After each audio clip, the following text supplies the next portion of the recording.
Hello planty people, welcome back to my channel. Now today is an unplanned video, like most of them are, because that's how I roll. But today I wanted to specifically talk about spider mites and how much I hate them. Now, yes, I look very tired, I just woke up, but I'm inspired to film, and so I'm just gonna do it. I'm not gonna put it off, we're just gonna get into this video. Now, spider mites. Spider mites, spider mites, spider mites. Let's chat about spider mites. Now, anybody who has had a large tropical plant collection like I have has dealt with spider mites before. If you follow my channel, you have seen me battle with them over and over and over and over and over and over and over again. And it has been a really brutal challenge for me. I'm just going to insert a photo here of this was a couple of weeks difference when I had my first attack of spider mites. They swept through my Calathea collection like that.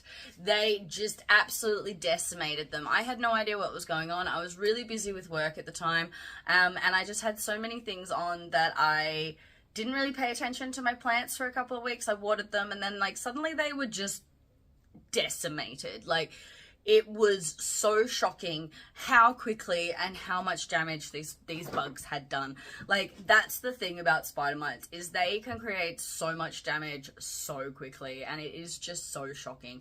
Now, if you don't know what spider mites are, if you are a lucky person who happens to avoid them, or you're not sure if that's what you're trying to identify on your plant, here's a couple of photos of spider mites I've had issues with over the years on problem plants of mine. And I'm just going to grab, while you're looking at those, I'm just going to grab this plant here. This one currently has active spider mites because I am forever battling with it. Now, I don't know if they're actually going to show up on the camera here, but cover my face.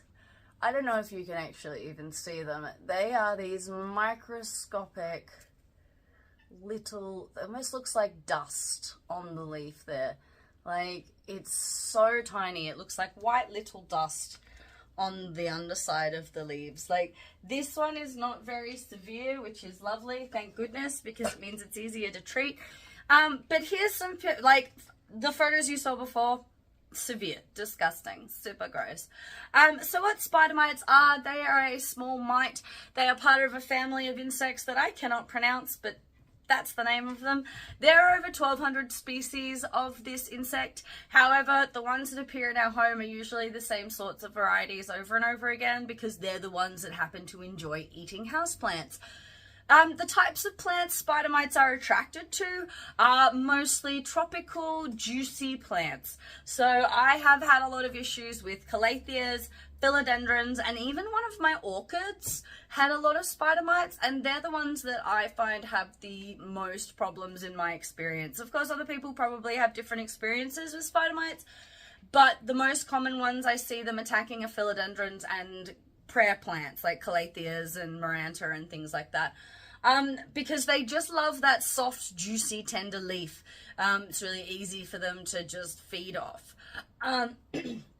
So spider mites feed by, they string little webs underneath the leaves, which you can't always actually see. A lot of people say when you're looking for spider mites, look for webs.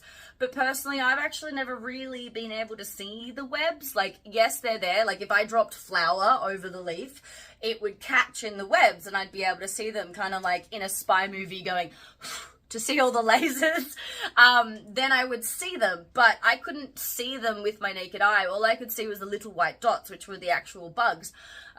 So for me, I don't always give the advice of look for the webs because that's not always accurate. I'm sorry if you can hear crunching noises behind me. There is a cat eating his breakfast on the floor behind me, and he's being very crunchy. Hey Murphy, that's not even your breakfast. Excuse me, buddy. That's your sister's breakfast. That's not even your breakfast. Hey, and I'm trying to film. So how about you stop eating other people's breakfast? Huh? I took his sister's breakfast away from him because he's not supposed to be eating that. Anyway. So spider mites feed by sucking the life out of the leaf, literally sucking the life out of the leaf. Sometimes a really bad spider mite infestation, I can clock it from across like a room. I have walked into like shopping centers and apartment buildings and things, and they've got like plants downstairs, and I've just looked at my friend and gone, that plant has the worst spider mite infestation. And they're just like, how can you tell? I'm like, you see how the leaves look mottled like that? Examples there.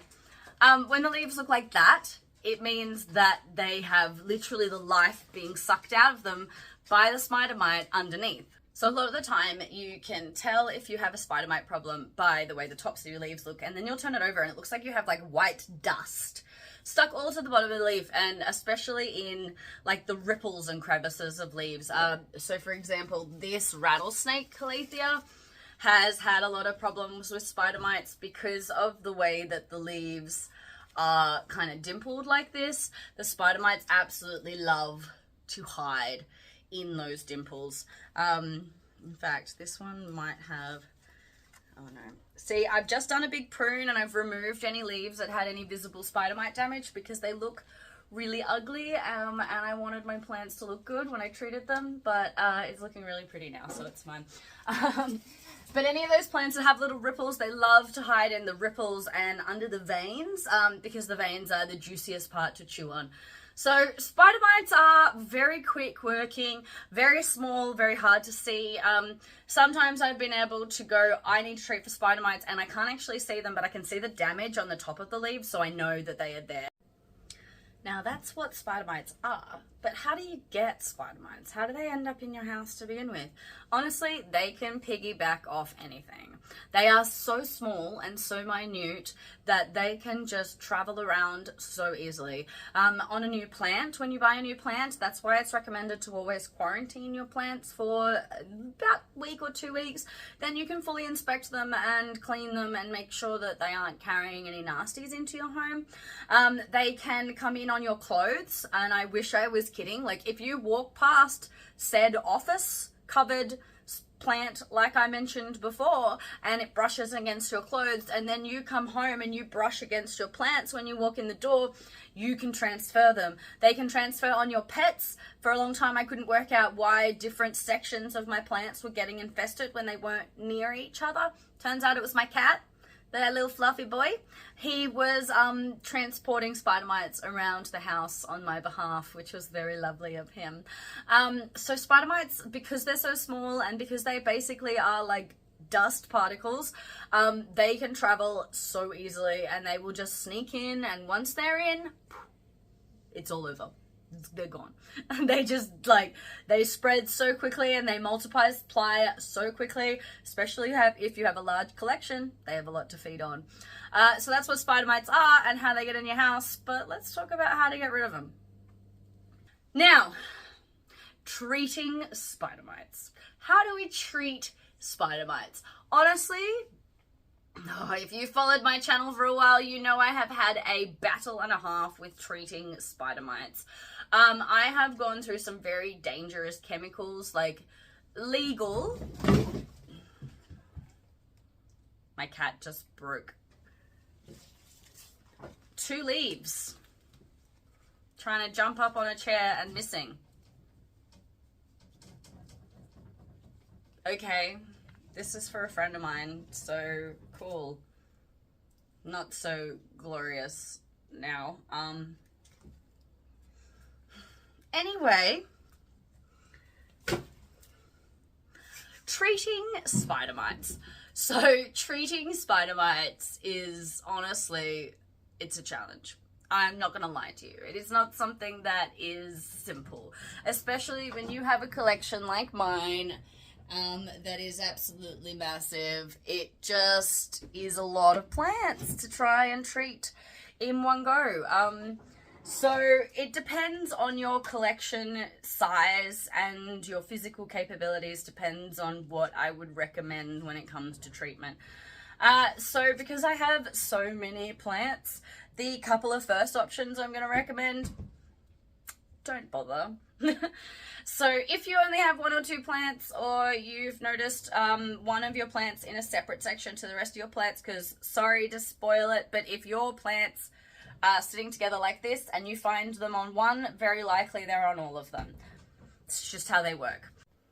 So if you only have a couple of plants to treat, and it's a very easy task to move all of your plants, as in your 3 or 4 plants, then first step you want to wash the back of the leaves with fairly decent pressure water, but not like a straight stream. So like take it into the shower and shower the back of the leaves. If you've got a portable shower head, take it outside, hold the leaf and hose it with a hose that has like a rain function, or like a mist function, not a mist function, a spray function, so that it hits lots of little individual droplets quite fast, and it will wash away a lot of the active spider mites to start with. That's a great first step, gets rid of the actual physical mites, as many as you can, off the plants. Secondly is you want to wipe down with some sort of chemical. Now, in the past have used hydrogen peroxide, which I found has worked well. However, make sure you water it down. I have not watered it down enough in my past. When I actually did a spider mite video, in that video, I didn't wipe it down enough, and I actually burnt a lot of the leaves on the video of the plants in that video, because I didn't even follow my own instructions in the video where I said make sure you water this down to these parts. I didn't actually do that. Sorry. I'm recovering from tonsillitis, so I don't know why I'm even doing this video right now, but ADHD. So you wipe them down with something like hydrogen peroxide, isopropyl alcohol, something that's watered down so you're not going to burn the leaves. But that is going to need to be a step that is going to need to be repeated all the time. So you're going to need to repeat that once a week for about 2 months to make sure that you are getting rid of every single active insect. Because if you just leave one egg, they're just going to rebreed, and they're just going to go over and over and over again. So if you've only got a couple of plants, that's probably the really easy option for you to go with.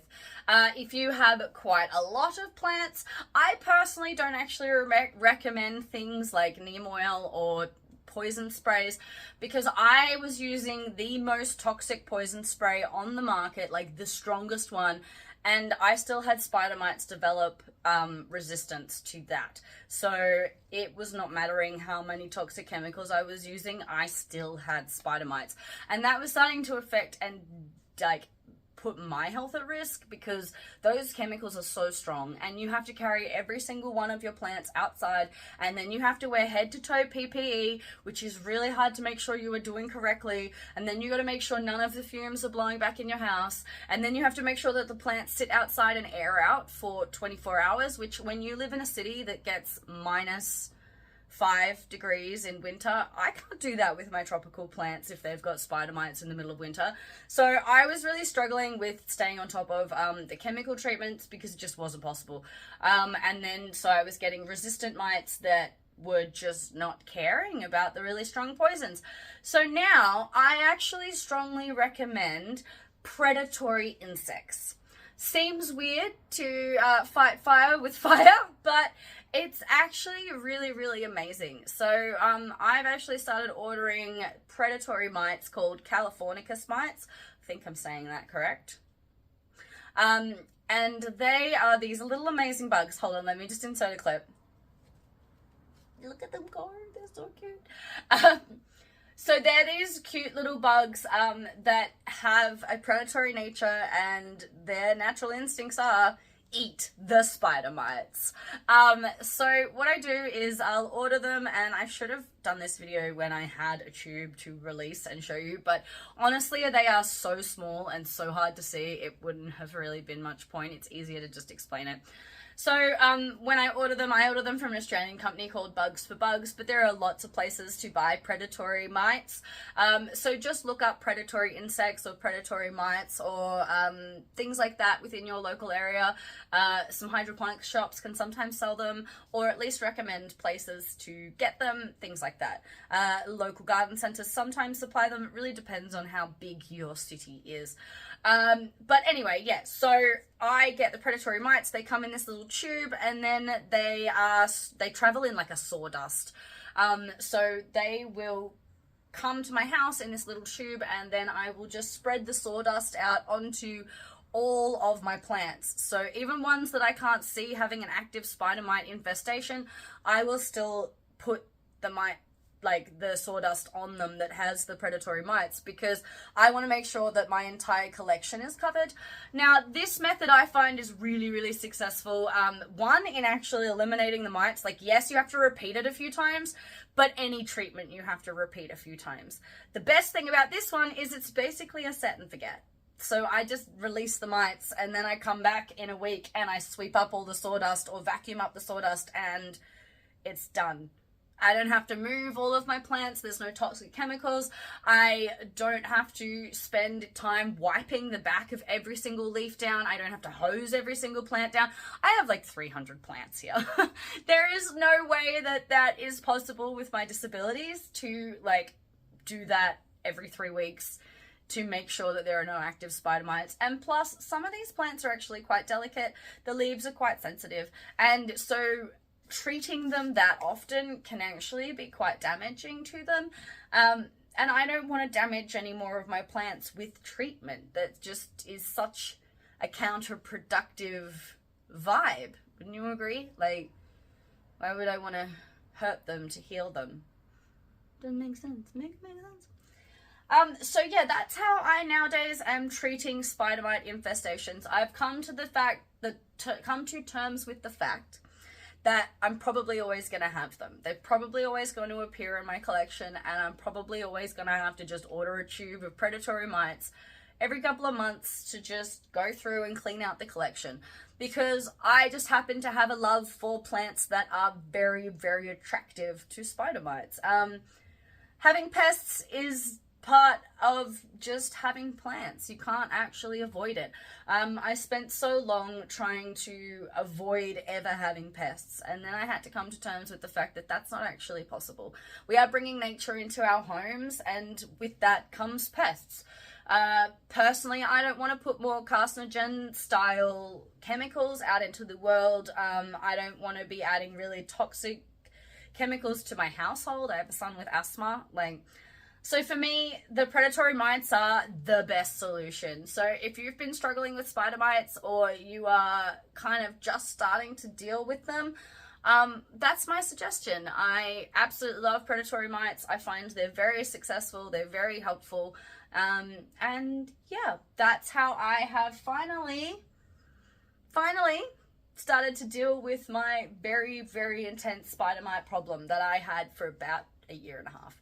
I honestly almost gave up on plants.